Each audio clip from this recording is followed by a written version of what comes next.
Madame, messieurs, bienvenue, vous regardez i24 News. Surtout, restez avec nous, c'est votre rendez-vous avec le sport. Sport le Mag, c'est maintenant.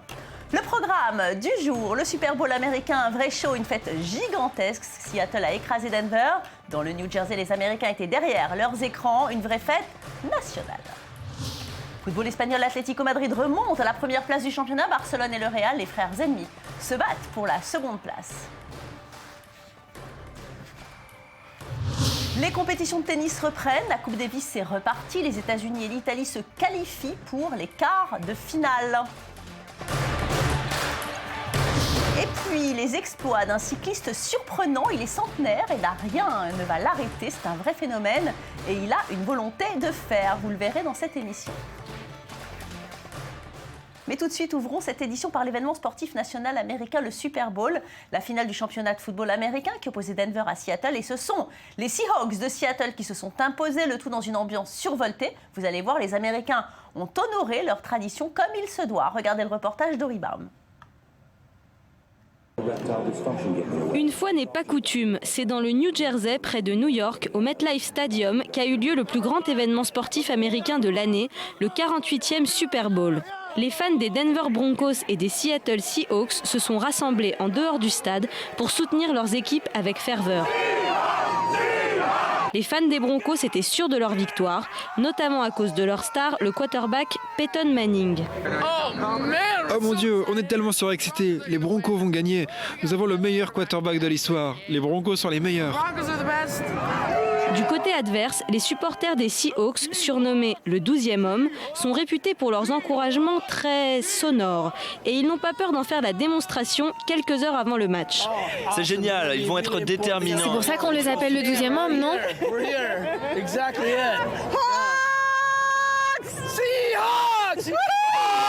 Le public a pu se divertir avec des activités et des jeux variés. Au programme, une course d'obstacles en dehors du stade et bien sûr, de nombreux produits dérivés à acheter avant le début du match. Alors que 82 000 spectateurs se sont massés à l'intérieur du stade, les autres fans ont pu apprécier le match dans les bars de New York. Les supporters des deux équipes ont regardé le match qui les oppose dans les mêmes bars, réunis devant le même écran de télévision, laissant leurs divergences de côté. Le genre de situation qui ne peut arriver que dans New York, ville plurielle par excellence. Il y a des fans de Seattle et des fans de Denver, tous ensemble, tous réunis à New York, même s'ils ne viennent pas d'ici. Mais ils adorent ces équipes et ils aiment ce sport, c'est génial. Mais ce sont les fans de Seattle qui sont ressortis vainqueurs. Les Seahawks ont complètement dominé la rencontre en menant les Broncos 43-8. C'est le premier titre de Super Bowl de leur histoire. De leur côté, les supporters de Denver ont été complètement abasourdis par cet échec. Surtout Manning, qui n'a pas été à la hauteur de son niveau. On a été détruits. Ça fait pas plaisir. C'est assez tragique. On ne va pas être frais au réveil demain. Ça va être triste. C'est bouleversant. C'était pas entièrement la faute de Manning. C'est aussi à cause de la défense. C'est horrible. C'est horrible.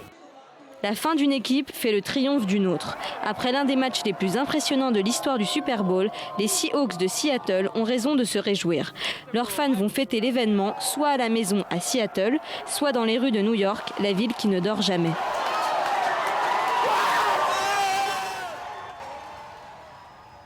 Et pour en parler, Sarah Koskevic, notre spécialiste du sport US. Sarah, bonsoir, bienvenue. Bonsoir. Alors, comment avez-vous passé la nuit, Sarah ? Elle était courte déjà, puisque évidemment le Super Bowl a été retransmis à l'heure américaine, donc pour qu'on le regarde, c'est assez compliqué. Écoutez, j'étais assez abasourdie parce qu'effectivement, hier, sur ce même plateau, je disais que ça allait être un combat de titans, qu'on allait la meilleure défense contre la meilleure attaque. On s'attendait à un très beau match, c'est vrai. Et on s'attendait à un très beau match et je suis même pas encore sûre de... Je suis encore sous le choc de ce qu'on a pu voir hier soir. On avait prévu, entre nous, hier on disait qu'on ne savait pas qui allait gagner, mais on pensait que Denver allait gagner le championnat. Et c'est Seattle qui était sur tous les fronts, en attaque, en défense. Ça a été un massacre en réalité. Seattle a quand même marqué son premier point au bout de la 12e seconde. Ça nous a un peu mis la puce à l'oreille sur ce qui allait se passer sur le reste de la soirée. Et ça a été, passez-moi le terme, une boucherie. Ça a été vraiment terrible. Alors au-delà du résultat sportif, Sarah, le Super Bowl, c'est une vraie réunion familiale avec évidemment le repas traditionnel. Cette année, le spectacle était-il au moins au rendez-vous ? Alors, on peut dire, j'ai lu sur Twitter ce matin que le spectacle était au rendez-vous vu la teneur du match. On avait sur scène Bruno Mars et les Red Hot Chili Peppers, qui sont d'un côté la grande star des quelques dernières années et un groupe de rock mythique.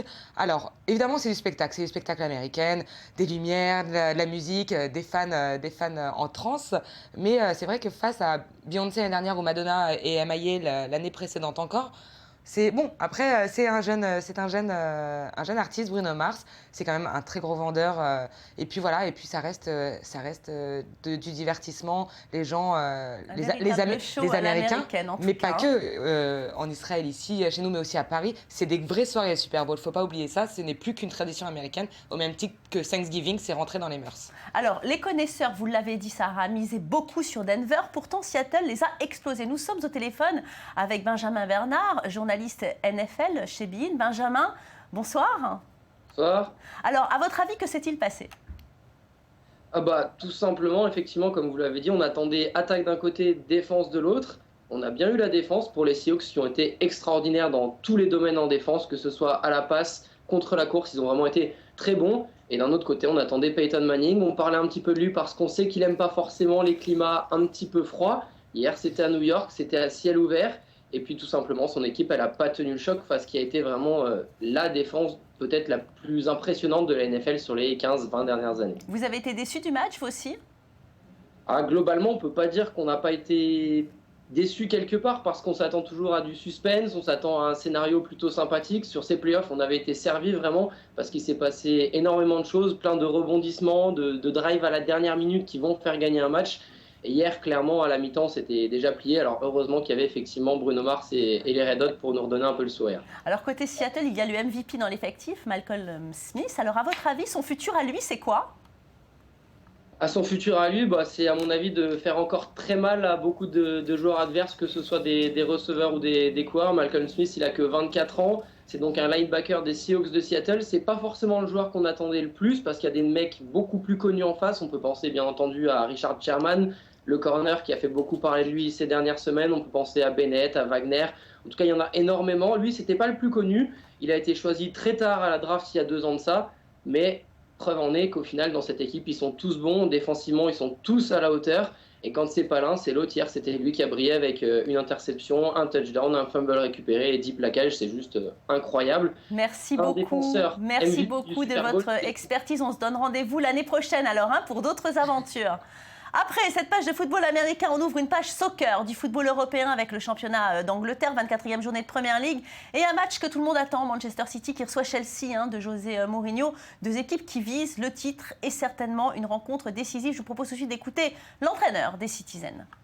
Je ne sais pas si battre Chelsea serait un message fort, mais en tout cas c'est important parce que nous jouons à la maison et que nous affrontons une équipe qui joue le titre. Mais peu importe ce qui se passe, ce n'est pas la fin du championnat pour autant. Il y a encore 42 points à prendre, ce n'est pas un match décisif. Mais avant ce match, on a joué ce week-end, l'équipe d'Arsenal a reçu Crystal Palace à l'Emirates Stadium. Un match très fermé, mais les hommes d'Arsène Wenger ont réussi à se tirer d'affaire grâce à un doublé de Chamberlain. Écoutez tout de suite la réaction du manager des Gunners. Nous avions besoin de ces 3 points et ça a été difficile parce que Crystal Palace est une équipe bien regroupée. Ils sont très bien organisés et très forts physiquement, avec beaucoup d'impact dans les duels. Mais il faut dire qu'ils ont toujours joué correctement. De notre côté, il a fallu être patient pour trouver des espaces. Et dans les autres rencontres, Manchester United rechute et perd sur le terrain de Stoke City. Liverpool cède du terrain après son match nul contre West Bromwich. Everton s'impose à Aston Villa et Tottenham partage les points avec Hull City.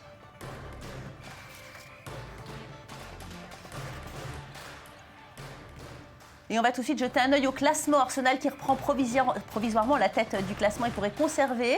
Si Manchester City ne s'impose pas, Liverpool conserve sa 4e place. Mais voit Everton se rapprocher dangereusement d'ailleurs. Les Reds Devils abandonnent encore un petit peu plus d'espoir de participer à la Ligue des Champions l'année prochaine.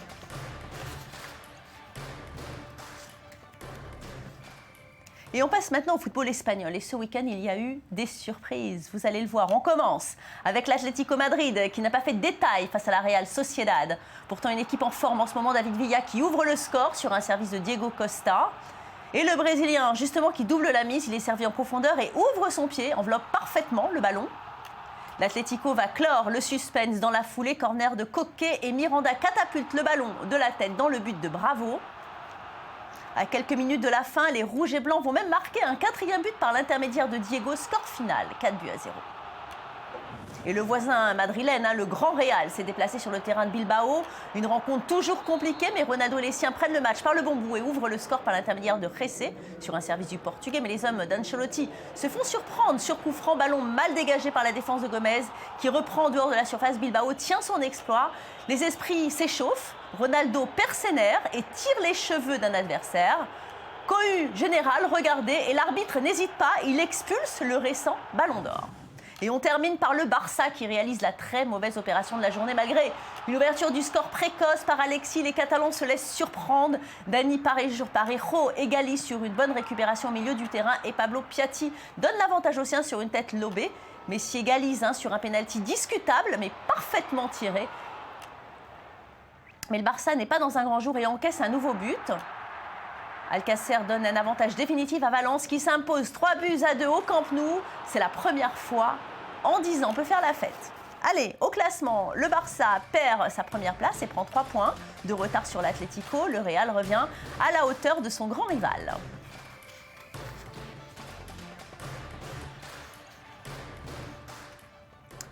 Et le football espagnol est en deuil. L'ancien sélectionneur de l'équipe nationale est décédé samedi d'une leucémie. Ses funérailles ont lieu ce dimanche avec ses proches et les plus grandes personnalités du football espagnol, le barcelonais Xavi, Iniesta ou alors Puyol, le président du Real Madrid, Florentino Pérez ou encore Fernando Hierro. Aragonés a remporté de nombreux titres en tant que joueur et sélectionneur, mais il est notamment l'architecte de la grande équipe d'Espagne, celle qui a remporté, rappelez-vous, 2 fois la Coupe d'Europe en 2008 et en 2012 et surtout la Coupe du Monde en 2010.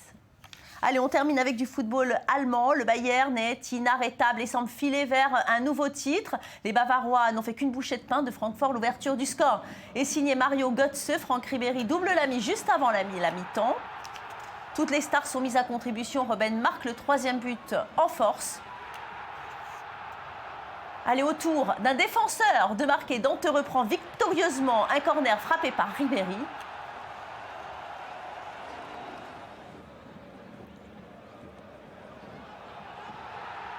Enfin, Mandzukic y va de son petit but également, une véritable démonstration. Ça fait 5-0, vous avez bien compté. Pep Guardiola a de quoi être satisfait de son groupe et pourtant, vous allez l'entendre, il attend encore mieux de ses joueurs. Écoutez-le. Le football parfait, c'est impossible. Et pourtant, le Bayern a réussi à atteindre ce niveau l'année dernière. Cette saison, nous n'avons joué que 4, 5, voire peut-être 6 matchs de très grand football.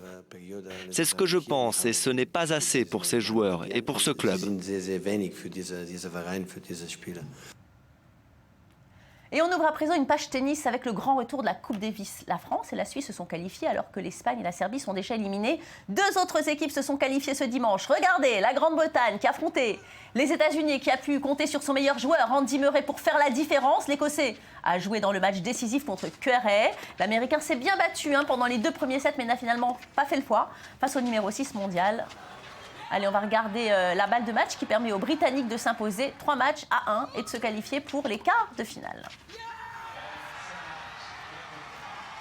On part maintenant en Argentine où l'Italie a créé la surprise grâce à Fognini. Le joueur italien était extraordinaire, il a remporté les 2 matchs simples et son match en double lors du match contre Berlocq. Fognini a concédé un set, mais n'a pas laissé la pression du stade s'emparer de lui. Il a été intraitable et a su placer ses accélérations au bon moment. Il s'impose en 4-7, 7-6, 4-6, 6-1, 6-4 et permet à l'Italie de l'emporter 3-1. Et on termine cette émission avec un personnage étonnant. Regardez, il s'appelle Robert Marchand, il a 102 ans. Il a battu son record vendredi au Vélodrome de Saint-Quentin en Yvelines. Il a parcouru près de 27 km en 1 heure et a battu son propre record de 24 km établi l'an dernier dans sa tenue de cycliste moulante, à peine essoufflé. Il a célébré son record devant 300 supporters, une vraie revanche pour celui qui avait mis fin à sa carrière de cycliste professionnel à l'âge de 20 ans. Sur les conseils de ses médecins, un véritable modèle de volonté, Robert Marchand s'entraîne tous les jours et il affiche les performances d'un homme de 50 ans à peine. Alors il va falloir absolument qu'on lui demande quel est son secret, Sarah Koskevic. Allez, on va ouvrir maintenant une page golf. Stephen Gallagher a gagné à Dubaï Desert Classic. L'Écossais de 39 ans rejoint les champions Ernie Els et Tiger Woods. C'est la deuxième fois qu'il remporte ce tournoi, une performance exceptionnelle et inédite. Personne n'a jamais fait un doublé jusqu'à aujourd'hui. C'était dur sur le parcours aller, mais il a brillé sur le parcours retour. Il se rapproche du top 50 mondial. On lui souhaite donc bonne chance. Voilà, c'est la fin de cette édition. Merci d'avoir choisi notre chaîne et de votre fidélité à nos programmes sportifs. On se retrouve demain à 19h40, heure israélienne, pour un nouveau rendez-vous. Je sais que vous êtes nombreux à nous regarder. Merci pour vos gentils mots d'encouragement sur Facebook et Twitter. Restez avec nous, l'info continue sur i24 News.